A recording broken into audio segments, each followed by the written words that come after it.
Assalamualaikum warahmatullahi wabarakatuh. Perkenalkan, nama saya Agnes Nisila, NPM 1900040. Di sini saya akan menjelaskan sistem pemerintahan politik pada masa Megawati, yaitu presiden kelima. Ini saya akan menjelaskan sedikit profil Megawati Soekarnoputri. Dia Permata Megawati Setyawati Soekarnoputri atau Megawati Soekarnoputri. Lahir di Yogyakarta 23 Januari 1947. Adalah Presiden Indonesia yang kelima yang menjabat sejak 23 Juli 2001 sampai 20 Oktober 2004. Ia merupakan Presiden wanita Indonesia, anak dari Presiden Indonesia pertama yaitu Soekarno. Menjadi presiden setelah MPR mengadakan sidang istimewa MPR pada tahun 2001.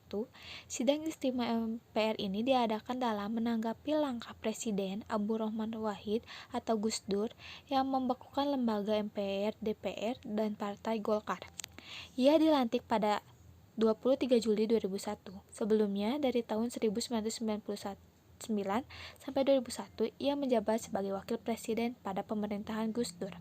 Megawati merupakan Ketua Umum Partai Demokrasi Indonesia, yaitu Perjuangan (PDIP), sejak pemisahan dari Partai Demokrasi Indonesia pada tahun 1999.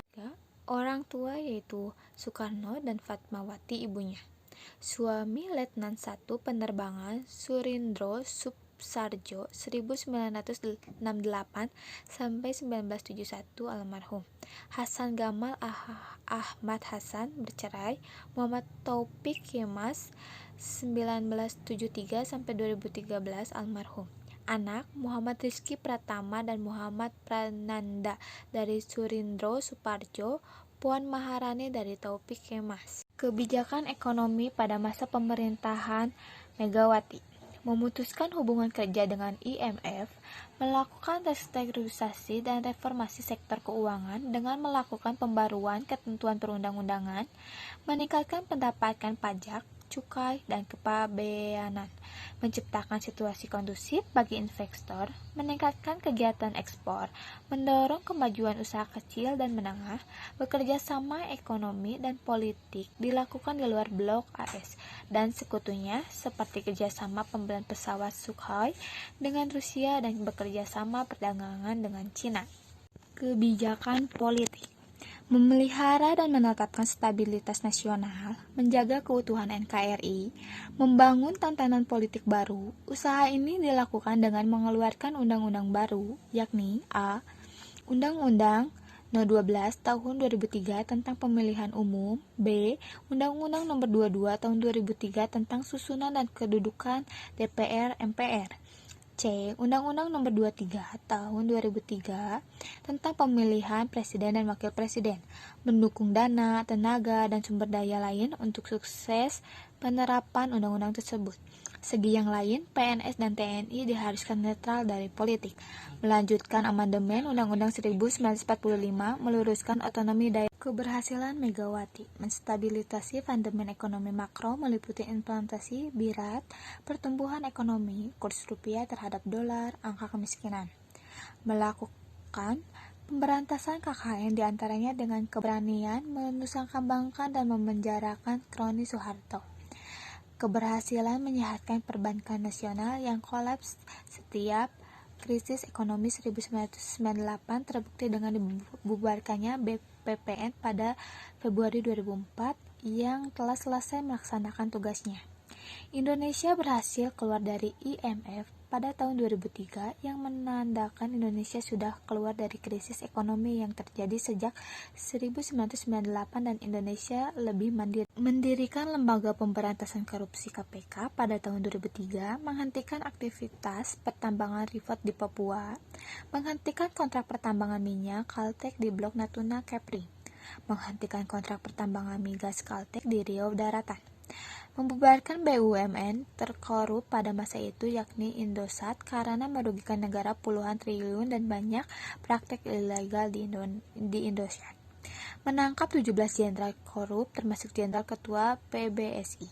Megawati membawa Indonesia berhasil keluar dari IMF sejak 2003 yang menandakan Indonesia sudah keluar dari kritis. Menangkap 21 pengemplang BLBI, Mega mengeluarkan Kepres No. 34 tahun 2004 tentang penerbitan bisnis TNI, mendirikan Akademi Intelijen yang pertama di Indonesia, melakukan pembangunan infrastruktur yang vital setelah pembangunan berhenti sejak 1998, diantaranya Tol Cipularang, Cikampek, Bandung, mengembalikan proporsi pendapatan gas arun sebagian besar kepada rakyat Aceh dengan status daerah otonomi khusus dan penangkapan petinggi GAM dan anggota GAM. Paling banyak undang-undang yang telah disahkan, sekitar 40 undang-undang dan 20 Kepres dalam waktu 3 tahun untuk memberikan kondisi kondusif bagi legislatif menjalankan fungsinya. Penghargaan internasional sebagai top 8 Most Powerful Women in kegagalan Megawati.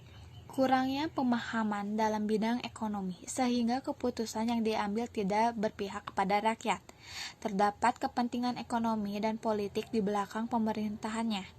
Dianggap gagal, The World dan artikel majalah Times sebagai the princess who settled for the presidency melaksanakan agenda reformasi dan tidak mampu mengatasi krisis bangsa. Pada masanya, Megawati melakukan kebijakan menjual aset-aset negara, misalnya Telkom, sehingga kepemilikan sebagian jatuh ke tanah asing. Lepasnya Pulau Sipandan dan Ligitan merupakan salah satu kegagalan yang sangat besar dari pemerintahan Megawati. Peristiwa penting, Bom Bali 2002, disebut Bom Bali pertama, adalah rangkaian 3 peristiwa pengeboman yang terjadi pada malam hari tanggal 12 Oktober 2002. 2 ledakan pertama terjadi di Padibab. Sangsaketa Sipadan dan Linggita adalah Sangseketaan Indonesia dan Malaysia atas kepemilikan terhadap kedua pulau yang berada di Selat Makassar, yaitu Pulau Sipadan dan Pulau Ligitan. Sikap Indonesia semula ingin membawa masalah ini melalui Dewan Tinggi ASEAN, namun akhirnya sepakat untuk menyelesaikan sengketa ini melalui jalur hukum Mahkamah Internasional. 17 Desember 2002, ICJ mengeluarkan keputusan tentang kasus sengketa kedaulatan Pulau Sipadan dan Ligatan antara Indonesia dengan Malaysia. Hasilnya, dalam voting lembaga itu, Malaysia dimenangkan oleh 16 hakim, sementara hanya 1 orang yang berpihak kepada Indonesia.